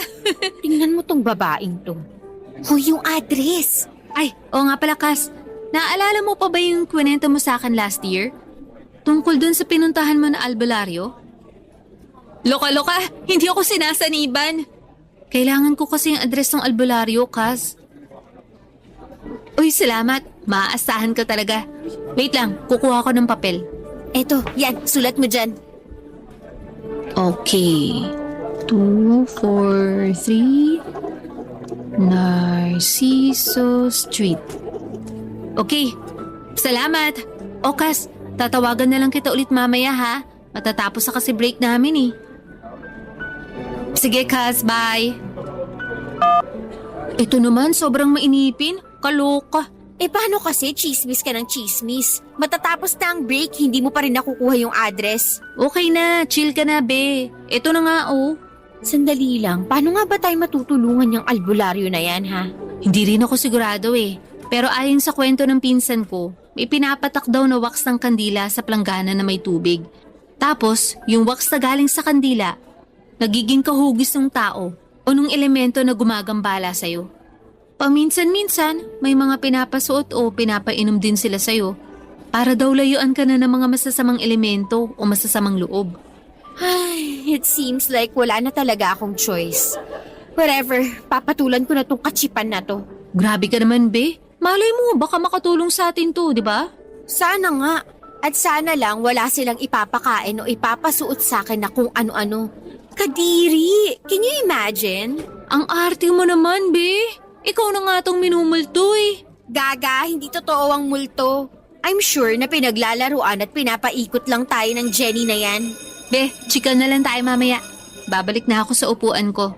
Sige, aabangan kita mamaya sa locker mo pagkatapos ng klase. Sabay tayong aalis ng school. Noong na-dismiss na ang klase, agad kaming pumunta ni Megan sa albularyo. Habang naglalakad kami papunta roon ay pareho kaming kabado kasi hindi namin alam kung ano ang sasabihin ng albularyo. Laking gulat namin nung sinabi ng albularyo na may matandang babae na sinusundan daw kami. At hindi raw ito matatahimik hanggat hindi nito nakukuha ang hustisya. Hindi ko alam kung ano ang gagawin ko nang narinig ko yon kasi sobra akong kinilabutan. Sinabi na lang ng albularyo na magdasal na lamang daw kami at yun lang ang tanging paraan para matahimik ang kaluluwa ng matanda. Pag-uwi ko ng bahay, nagiging mas malala na yung mga text messages na natatanggap ko. Kung dati ang natatanggap ko lang ay magpakabait ka na. Ngayon naman ay nagiging mas seryoso at mas nakakatakot tulad ng hindi kita titigilan hanggat hindi ka nababaliw. At palagi akong nagmamasid sa iyo. Kadalasan tinatawagan ko na lang si Megan para kahit papaano ay hindi ako matakot. Sabi din ni Megan ng mga panahon na yon na pati siya ay nakakatanggap na rin ng ganong klase ng mga text messages at palala na raw ng palala. Sinubukan kong i-block ang numerong nagte-text sa akin pero ganon pa rin. Laging may bagong mensahe na dumarating. Nang mga panahong yon ay naisip ko na parang imposibleng pinagtitripan lamang ako. Sino bang mag-i-effort na magpalit ng SIM card at gumastos ng pera para lamang takutin ako ng ganito? Lalo na't alam kong medyo mahal pa ang SIM card noong mga panahong yon. Kaya kahit ako ay unti-unti ko nang naiisip na baka nga may katotohanan yung sinabi ng albularyo sa amin. At baka nga ginugulo kami ng matandang nakaaway ko. Pakiramdam ko noon ay parang may puwersa sa likod ng lahat ng ito. Isang bagay na hindi ko kayang kontrolin o maipaliwanag. Para bang may matinding galit na naghihintay lang na magpakita sa akin, Papa Dudut. Jenny, halika dito. Bilisan mo! Anong kailangan niyo sa akin? Papatayin mo ba talaga kami sa takot, ha? Tumigil ka na. Sa totoo lang hindi ka na nakakatuwa. Oo, alam naming naging masama kami sa'yo. Pero parang sobra-sobra naman yata tong ginagawa mo sa amin ngayon. Una sa lahat, wala akong ginagawa sa inyo. At pangalawa, sa tingin niyo ba na may mas malala pa sa ginagawa niyo sa akin ngayon? Mahal ko yung studies ko. Pero nang dahil sa inyong dalawa, unti-unting nawala yung determinasyon at drive ko na mag-aral. Aminin mo na lang kasi na talagang may kinalaman ka sa mga messages na natatanggap namin. Wala akong kailangang aminin kasi wala naman akong ginagawang masama sa inyo. Sige, ganito na lang. Titigilan ka na namin ni Megan kung titigilan mo na rin ang kakatext sa amin. Agree ako dyan. So ano na, Jenny? Hindi naman kayo nakikinig sa akin eh. Hindi nga ako nagte-text sa inyo. Alam mo ikaw, artista ka rin eh. Patingin na lang kami ng cellphone mo. Ano? Saglit lang to. Uy, ibalik mo yan! Parang awa mo na! Wala kaming ibabalik sa'yo hanggat hindi mo sinasabi ang totoo. Akin na yan! Wala kayong karapatan para gawin sa akin to! Bakit sobrang defensive mo kung wala kang tinatago? Hoy Jenny, wala kaming balak kunin yung cheap mong cellphone. Titingnan lang naman namin yung sent items ng messages mo. Pero invasion of privacy na tong ginawa nyo! Ah, talaga ba? Bakit? Yung ginagawa mo sa amin, hindi ba't harassment yon? Sinabi ko na sa inyo na wala akong ginagawang masama at paulit-ulit kong sasabihin yon. Tigilan nyo na ako! Ibalik nyo na sa akin yung cellphone ko! Gracie, may pin code yung cellphone niya. Pambihira. Hoy Jenny, ibigay mo sa amin ang pin. Wala ako ibibigay sa inyo. Talaga ba? Paano kaya kung basagin na lang namin tong cellphone mo para matigil ka na sa kakatext mo sa amin ni Megan? Huwag mong gagawin yan, please! Pinag-ipunan ko cellphone na yan! Ibalik nyo na lang sa akin yan, please! Parang awa nyo na! Okay. Pero sisirain na lang namin tong SIM card mo. Gracie, please! Nagmamakaawa ako sa inyo! Megan, ibalik mo na yung cellphone niya. Ha? Bakit naman, be? Ibalik mo na lang. Sige na nga. O, yan na. Maniwala kayo, hindi ako nagte-text sa inyo. Wala akong hinaharas na tao. Hindi ako katulad nyo. Be, bakit mo naman ginawa yun? Alam mo, nakakaasar ka. Malapit na natin malaman yung totoo eh. Megan, hindi si Jenny ang nagte-text sa atin. Tingnan mo to, kakarating lang yan. Mag-iingat ka, hindi mo alam kung kailan ako magpapakita sa'yo. Be, i-block mo na yan. Bilisan mo. O ayan, block na. Pero ginawa ko na to dati, di ba? Pang-10 number na ata to. Pero sigurado ako na iisang tao lang ang nasa kabila ng lahat ng to. Ang tanong, tao nga ba talaga ang may gawa niyan o multo? Mas lalo akong kinakabahan sa mga pinagsasasabi mo eh. Gracie, isipin mo to na mabuti ha. Kung buhay pa yung matandang babae na inaway mo, sigurado ko yung mga message na natatanggap mo, yun din ang mga sasabihin niya sa'yo. Alam mo, nakakatakot mang aminin, pero parang naniniwala na ako sa mga sinabi ng albularyo sa atin. Be naman eh, ito na nga ba ang sinasabi ko? Dapat kasi hindi mo na ginulo yung matandang nakaalitan mo. Tignan mo tuloy, minumulto ka na. Nandito lang ako sa likuran mo.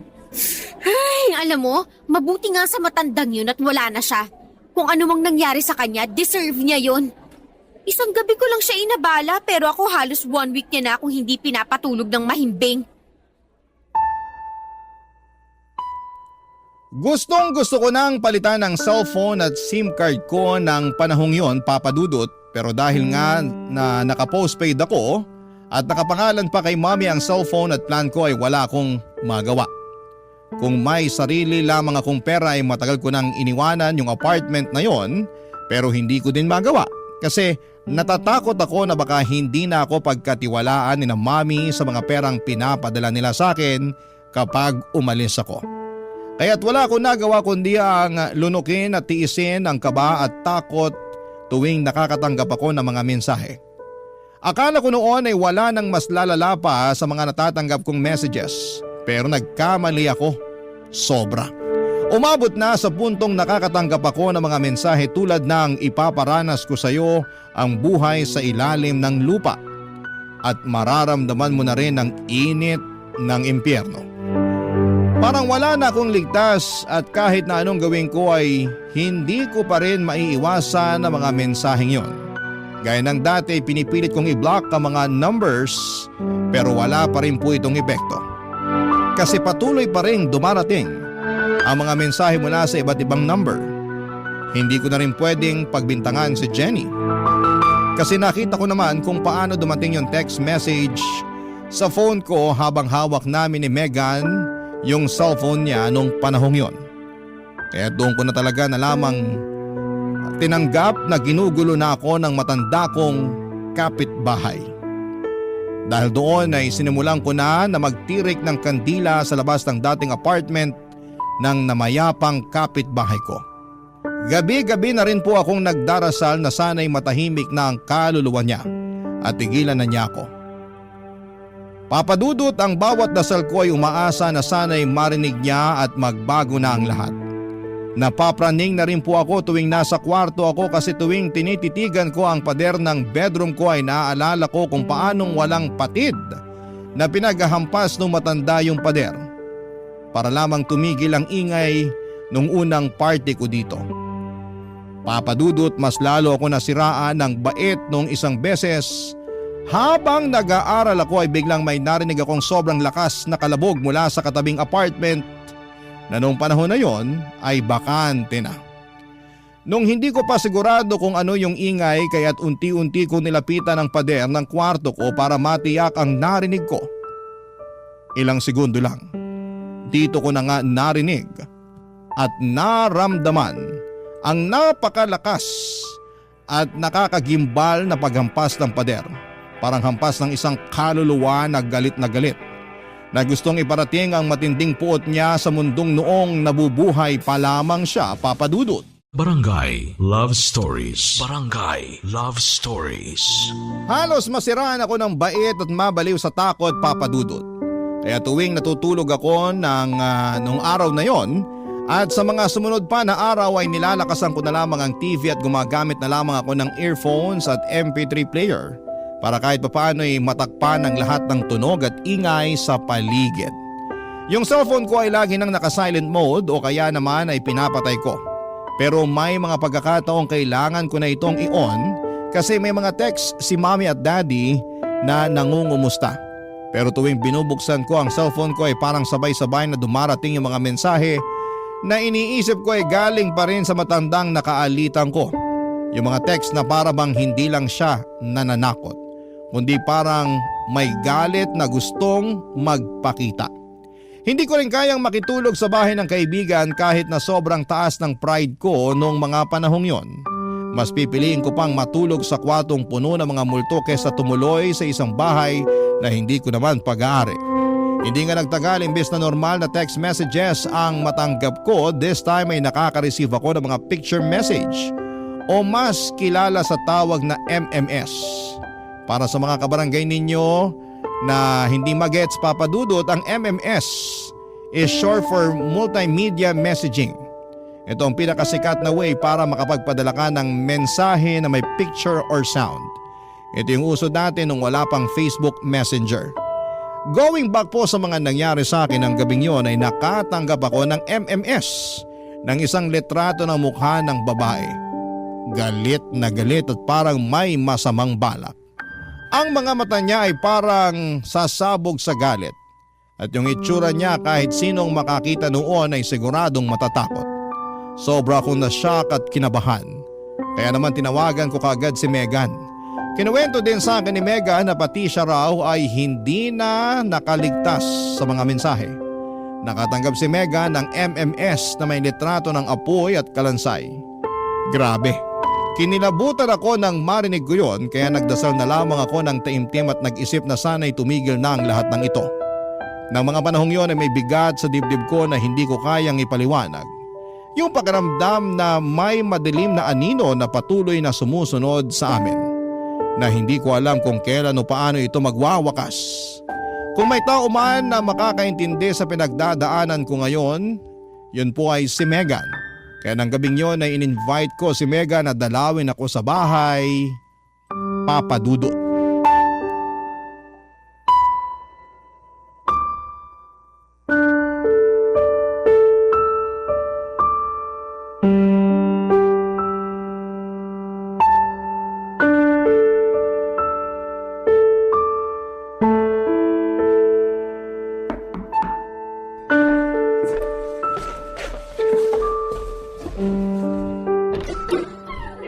Salamat naman at nakarating ka na. Akala ko hindi ka na pupunta eh. Ano ka ba? Basta ikaw. Anyway, yung kinukwento ko sa'yo na MMS kanina, gusto mo ba makita? Utang na loob? Wag na wag mong ipapakita sa akin yan. Pinatay ko na nga cellphone ko eh. Be, sa tingin ko, kailangan mo na talagang umalis dito. Kailangan mo na rin palitan yung cellphone at SIM mo para magkaroon ka na ng peace of mind. Magwa 1 month pa lang ako dito, be. Pag umalis ako agad, sa tingin mo ba hindi magtataka si na mommy at daddy? Sigurado ako magtatanong sila. Tapos baka paghigpitan pa nila ako sa allowance ko kasi iisipin nila na hindi ako mapagkakatiwalaan. Ayoko mangyari yun, no? So paano yan? Titiisin mo na lang ba yung kaluluwang hindi matahimik? Alam mo, sa totoo lang, matitiis ko pa sana kung sa cellphone lang nagpaparamdam yung kaluluwang yan. Pero hindi eh. Nung isang araw, may humampas sa pader. Dinig na dinig ko yung malakas na ingay mula sa bedroom ko. Kinilabutan ako, parang may malakas na puwersa na humampas. Parang may kaluluwang nanggigigil, naghahanap ng daan para makalabas. Para bang natatrap at desperado na makawala. Be, naaalala mo pa ba ng party mo? Kung paano hinampas ng matanda mong kapitbahay yung pader dahil naiingayan siya sa music? Baka nga pinaglalaroan na tayo ng kaluluwa niya. Kung iisipin mo ng mabuti, tayo rin ang huli niyang nakausap bago siya namatay. Anong tayo? Ikaw! Ikaw ang huling nakausap niya. Hindi naman talaga ako sang-ayon sa balak mo na i-prank siya in the first place eh. Pero ikaw lang naman to nagmatigas, diba? So gano'n na lang yon, laglagan. Hoy, kahit hindi ka nagsalita nung time na yon, nandun ka pa rin nang mangyari lahat ng yon. At isa pa, minumulto ka na rin, diba? Whether you like it or not, damay ka na rin dito. Kasalanan mo to eh. Whatever. Ang mabuti pa, mag-isip ka ng paraan kung paano natin mapapatahimik yung kaluluwa ng matandang yun. Hindi effective yung suggestion mong pumunta ng albularyo eh. Yung sinabi nung albularyo na ipagdasal natin yung matanda, nagawa mo na ba? Oo, at ilang beses na. Pinagtirikan ko pa nga ng kandila sa labas ng apartment niya, pero obviously, wala pa ring nangyari. Alam ko na. Maglaro kaya tayo ng Spirit of the Glass. Ano? Tawagin natin ang kaluluwa niya. Nasisiraan ka na ba ng bait? Paano kung hindi lang isang kaluluwa yung matawag natin? Marami na ako narinig na kababalaghan tungkol sa larong yan. Ayoko. Dati ikaw tong hindi basta-basta naniniwala sa multo. Pero ngayon bakit parang paniwalang-paniwala ka na totoo ang mga multo? Paano mo naman kasi ipapaliwanag ang mga nangyayari sa atin? Napatunayan na natin na hindi si Jenny yung nagsisend ng messages. Tapos nangyari din ang lahat ng to a few days after mamatay yung matanda. Kung sa bagay, tapos lahat pa ng messages na nare-receive natin, parang may kaugnayan sa pag-aaway niyo ng matanda bago siya namatay. Be, may pabor sana akong hihingin sa'yo. Anong pabor? Pwede ba na dito ka na muna matulog? Ano? Kung okay lang sa'yo, baka pwede dito ka na matulog for 2 days. Hello? In case nakalimutan mo na, Wednesday pa lang ngayon at Thursday bukas. May pasok pa tayo. Sige na naman sasamahan kita pumunta sa inyo. Kunin mo lang mga gamit mo tas sabay na tayo pabalik dito. Pambihira ka, oo. Ba't hindi mo nalang sinabi to sa akin nung tinawagan mo ko? Alam mo namang natatakot na ako tuwing hinahawakan ko yung cellphone ko, di ba? Parang nagmamadali na ako tuwing kailangan ko gamitin yan. Kasi kinikilabutan na ako every time nakaka-receive ako ng message. Sorry, hindi ko na naihabol nung tinawagan kita. Gracie naman, hindi ako makakapag-aral na maayos dito eh. Magchichikahan lang tayo buong magdamag. Please, hindi mo naman kailangan magstay dito sa kwarto eh. May extra na kwarto dun sa dulo. Kahit dun ka na muna. I'm sure magagalit ang parents ko. Ako na mismo ang kakausap sa kanila. Sasabihin ko na may school project tayo. Pero paano yung mga damit ko? Alam mo, ikaw, pakiramdam ko nagdadahilan ka na lang eh. Ay, o siya, sige na nga. Pero kailangan mo akong samahan ah. Tapos ikaw mismo magpaalam kina nanay at tatay para sa akin. Don't worry, akong bahala sa'yo. Mabuti na rin to, at least hindi na ako matatakot. Pumunta kami sa bahay ni Megan ang gabing yon at tinulungan ko siyang magpaalam sa mga magulang niya na doon na muna siya titira sa apartment ko ng ilang araw. Nagsinungaling na lamang kami at sinabi namin na may project kami na kailangang tapusin kaya't kailangan niyang manatili muna sa apartment ko. Alam kong hindi siya ganoon kakomportable sa ideya pero ang iniisip ko na lamang ng mga panahong yon ay gusto kong magkaroon ng kasama sa apartment para naman kahit papaano ay magiging mas magaan ang pakiramdam ko. Tinulungan ko pa siyang mamili ng mga damit na dadalhin niya. Pagkatapos noon ay bumalik kami sa apartment ko at aaminin kong ng mga panahong yon, medyo natatakot pa rin po ako. Hindi ko alam kung ano ang naghihintay sa amin. Anong klase ng presensya ang patuloy na magpaparamdam.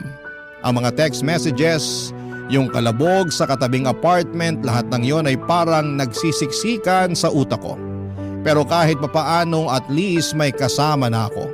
Hindi ko na kailangan pang mag-isa sa lahat ng takot at kaba.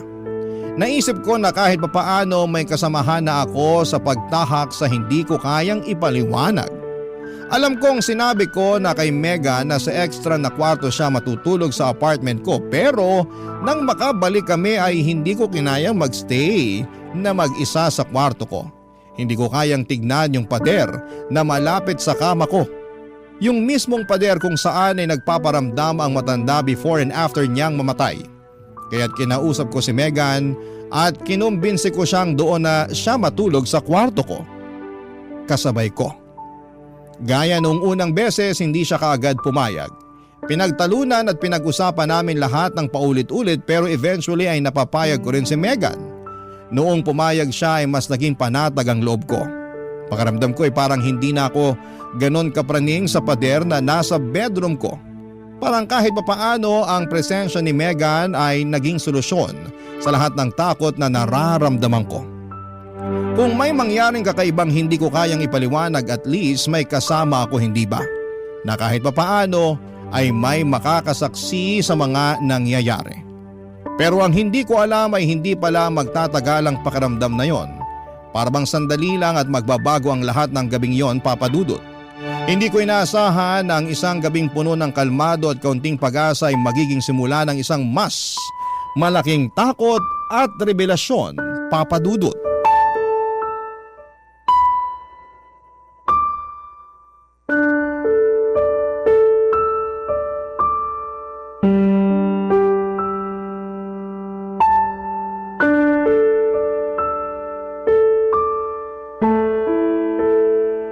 O ayan na, pumayag ka na, wala nang bawian. Alam mo kung anong hindi ko magets? Kung natatakot ka naman pala na matulog sa kwartong to, ba't hindi ka nalang lumipat dun sa extra bedroom? Hello? Nakita mo na ba yung kwarto na yun? Mukhang bodega. Ayoko nga. Baka magsilabasan pa mga ipis at daga eh. Ah, ganun. So bakit inalok mo sa akin yung kwartong yun? Naman, wala naman sana akong balak na dun ka patulugin, no? Kaya ako lang naman inalok sa'yo yung kwarto na yun kasi ikaw lang naman tong nag-aalala na baka hindi ka makapag-aaral ng maayos kung dito ka matutulog sa kwarto ko. Remember? May point ka dyan. O sige na, lilipat na lang ako. Huy, ano ka ba? Wag! Dito ka lang! Joke lang? Napag-usapan na natin to eh. May magagawa pa ba ako? Thank you, bae. Nga pala, may natanggap ka na ba na kakaibang message ngayon? So far wala. Ikaw be? Sa awa ng Diyos wala rin. Sana nga magtuloy-tuloy na para hindi na ako mapraning. Sobrang hassle kaya kasi kailangan laging naka-on yung cellphone ko in case na magpadala ng pera si na mami. Wag mo nang isipin yun. Kasi nandito naman ako eh. Be, sa tingin mo ba babalikan pa tayo ng matandang yun? Sana lang hindi na. Be, alam mo, may naisip akong idea. Ano naman yun? Paano kaya kung subukan kong tawagan yung number na nagpapadala sa atin ng weird na text messages? Ha? Pero ginawa mo na yan dati, di ba? Huwag mo nang gawin yun. Sayang lang oras. Tapos baka magambala mo na naman yung kaluluwa ng matanda. Be, isang beses ko lang ginawa yun kasi nga natatakot ako. Pero ngayon na nandito ka na, mas malakas na ang loob ko na gawin to. Sige, pagpalagay na natin na kaluluwa yung sasagot sa phone. Pero siguro okay na rin yun.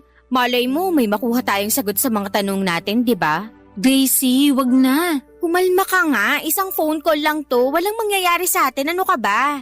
Huwag ka lang kabahan dyan. OMG, ano yun? Teka lang, saan ang gagaling yun?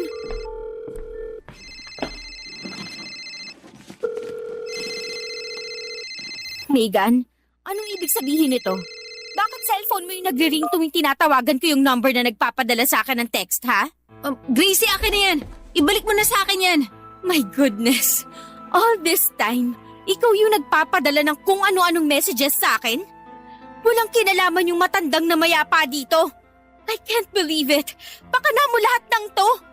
Bakit, Megan, ha? Bakit mo ginagawa to? Gracie, magpapaliwanag ako. Pakinggan mo muna ako, please. Ano pa ba ang tinatago mo, Megan? May mga lihim ka pa bang hindi ko alam? Bitiwan mo yung bag ko. Nababaliw ka na nga. Ang dami mong ginamit na SIM card. Kaya pala, maliwanag na sa akin lahat ngayon. Kaya pala kahit anong pilit kong i-block yung number na nanggugulo, patuloy ko pa rin natatanggap ang mga mensahe. Lahat ng yun ay dahil sa'yo. Ikaw ang may kagagawa ng lahat ng to. Pinlano mo ang lahat ng to. Bakit mo to ginagawa sa akin, ha? Traitor ka! Ano bang nagawa ko na kasalanan sa'yo, ha? Gusto mo ba talagang malaman kung bakit ko ginagawa ang lahat ng to? Oo! Lola ko yung matandang winalang hiya mo. Ano? Nung una, hindi ko alam na lola ko pala yung kapitbahay mo. Kasi lumaki ako na hindi ko nakikilala ang lola ko sa side ng daddy ko. Pero nung pumanaw si lola, kunento sa akin ni daddy ang lahat. Lahat-lahat. Sinabi niya na hindi ko siya nakilala. Kasi matagal na palang may sakit na cancer si lola. Itinago niya ang sakit niya. Nagpakalayo-layo siya para hindi niya maramdaman na pabigat siya. Kumuha ng apartment si lola dito gamit ang pension niya. At kamakailan lang nung malaman ni daddy na dito pala siya nakatira. At yung tungkol sa sakit niya. Teka lang. Kung sa sakit na cancer namatay ang lola mo, bakit ako tong pinagdidiskitahan mo? Ano yun, trip mo lang? Pinagsalita mo siya na masasakit na salita bago siya namatay, Gracie. Dinamdam ni lola yung lecheng prank call mo. Nasa diary ni lola lahat na nangyari nung buhay pa siya. At kasama na doon yung kung paano mo siya binastos. Pero nanatili pa rin ang katotohanan na hindi ko siya pinatay, Megan. Ang galing mong umacting. May panakatanggap din ako ng messages kapag nalalaman. Pero ang totoo, ahas ka rin pala, backstabber, traidor. Alam mo, yan ang problema sa'yo ever since eh. Wala kang pakialam sa nararamdaman ng mga tao sa paligid mo. Kulang ka sa simpatsya. Puro sarili mo lang ang iniisip mo. Napaka-selfish mo, Gracie.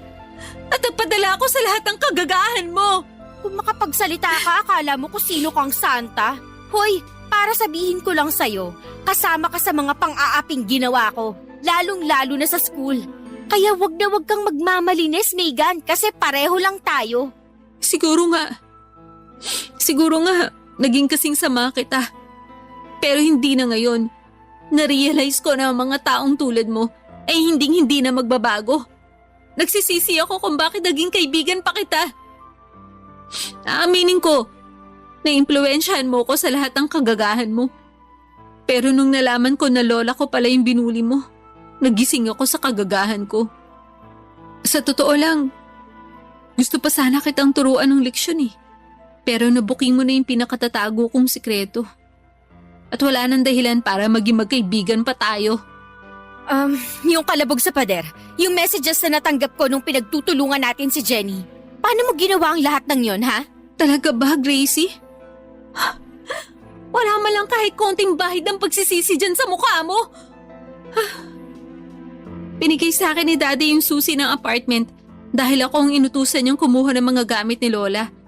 At yung natanggap mong message habang binubuli natin si Jenny, binigay ko sa classmate natin yung cellphone ko. At inutusan ko siyang isend yung message sa mismong oras ng pagkikita natin kasama si Jenny. Sobra kong nawindang sa mga nangyari ng gabing yon, Papa Dudut. Alam kong marami sa ating mga kabarangay ang magagalit sa sasabihin kong ito pero hindi ko kayang baguhin ang kwento ko at magtago pa sa isang kasinungalingan. Aaminin ko na imbes na makaramdam ako ng lungkot at pagsisisi dahil lola pala ni Megan, yung pinagsalitaan ko ng masama bago ito pumanaw ay mas naging masaya pa ako. Kasi yung kalabog sa pader at mga text messages na natanggap ko ay hindi pala galing sa multo.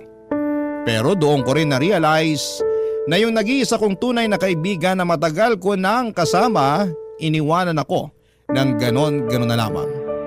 Naisip ko na baka may kasalanan ako dito pero pakiramdam ko rin ng mga panahon na yon na parang wala akong kasalanan.